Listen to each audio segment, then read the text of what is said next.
सहन होणार का याबद्दल सोडून चला. मला असं वाटतं भारतीय जनता पार्टीने नियम आणि कायदे शिकवायची गरज नाही आहे.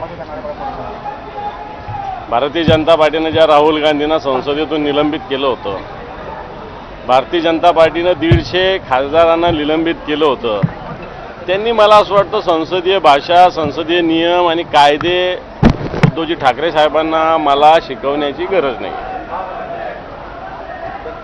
पण प्रसाद लाड असं पण म्हणाले की मी रात्रभर झोपू शकलो नाही अंबादास दानवेंची भाषा. एक तर नवीन आहे ना, राजकारणाला थोडी बिंदास झोपायला पाहिजे होतं, त्याला आम्ही बिंदास झोपलो. संजय राऊत आंदोलन पायऱ्यावर आंदोलन देखील चर्चा करत तुमच्या विरोधात राजीनामा घ्यावा, अशा प्रकारच्या मागण्या ज्या आहेत. मला असं वाटतं इथं मागणी करून काय होणार, त्यांनी सभापतीकडे जावं, अन्य काय काय संसद याच्यात कोर्टात जावं, जिथं जिथं जायचं तिथं जावं. त्यांनी ऑक्टोबरपर्यंत तुम्हाला निलंबित करावं अशी मागणी केली आहे आणि मुख्यमंत्र्यांची भेट घेतली आहे. उपमुख्यमंत्र्यांच्या फोनवर त्यांचं बोलणं झालं असं म्हणतात. मला वाटतं त्यांना जे करायचं ते करू द्या. आता त्यांना नियम आणि कायदे, संविधान आठवायला लागलेलं आहे.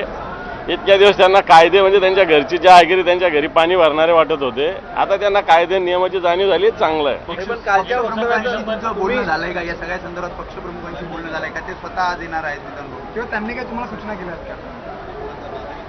मला असं वाटतं अशा सूचना किंवा बोलणं काही तुमच्या याच्यासमोर सांगायचं नसतं.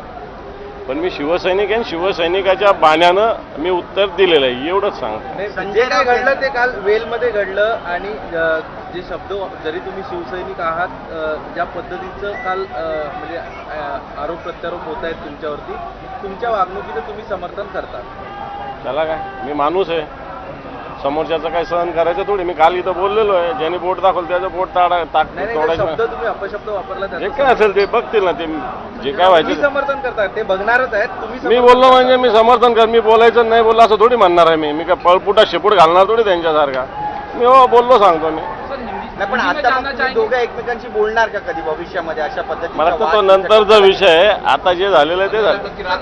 संजय राऊत यांनी पण तुमची बाजू घेतली, म्हणतात प्रसाद लाड आणि इतर जे नेते आहेत ते भाजपमध्ये बाहेरून आलेली कंपनी आहे, त्यामुळे त्यांना हे गांभीर्याने हिंदुत्व वगैरे प्रसाद लाड सारखे लोक, बाडगे लोक शिकवतात, जे धंद्या पाण्यासाठी जिथं सत्ता आहे तिथं घुसतात. बरं का, जिथं सत्ता आहे तिथं धंद्या पाण्यासाठी स्वतःच्या कंपन्या, स्वतःचा व्यवसाय वाढवण्यासाठी घुसतात. तसं आम्ही नाही आहे. आणि मग हे लोक काय हिंदुत्व शिकणार? त्यांना काय माहिती आहे हिंदुत्व वगैरे काय काय करावं लागतं आणि काय काय केलेलं आहे याच्या आधी? साहेब, नेमका राग कसला आला तुमच्याकडे? हात दाखवल्याचा राग आला का हिंदुत्व शिकवल्याचा राग आला? नाही नाही नाही, हिंदुत्वाच्या विषयी बोलत असताना मला माझी भूमिका मांडावं लागेल. आणि सभापतींशी बोलत असतात डायलॉग, का माझ्याशी थोडी बोलत असतात सभागृहात. सभापतीशी बोललं पाहिजे त्यांनी. माझ्याकडे हात वारे, माझ्याकडे अंगविक्षेप करण्याची गरज नव्हती. पण हे प्रकार पण अंबादास दानवे साहेब,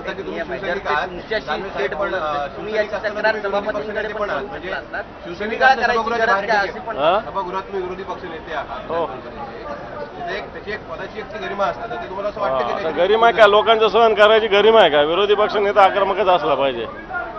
सर हिंदी में जानना चाहेंगे, जिस तरह से राहुल गांधी के कमेंट को लेके प्रसाद लाड से और आपकी जो बातचीत हुई उसको लेकर वो इल्जाम लगा रहे, क्या कहना चाहते हैं? हाँ सर, हिंदी में सर। जो प्रसाद लाड ने जिस प्रकार भूमिका रखी थी, एक शिवसैनिक हेतु से मैंने भूमिका रखी। सर बोलिए ना सर, आप बोल रहे थे। अरे चलो इनको होने दो। चलो सर बोलिए। नहीं देखो, शुरू रोल नहीं, हमारे नेता कल राहुल जी ने जो भाषण किया था, जो स्टेटमेंट किया था, वो संविधान को लेकर, हमारा संविधान सबको समानता की दिशा देता है, समानता उसमें है। संविधान से देश में समानता लाती है और मनुस्मृति ये विषमता और देश बांटने का काम, धर्मों को लड़ाने का काम करती है, वहां पे महिलाओं का अपमान भी करती है। राहुल जी ने यही कहा था कल कि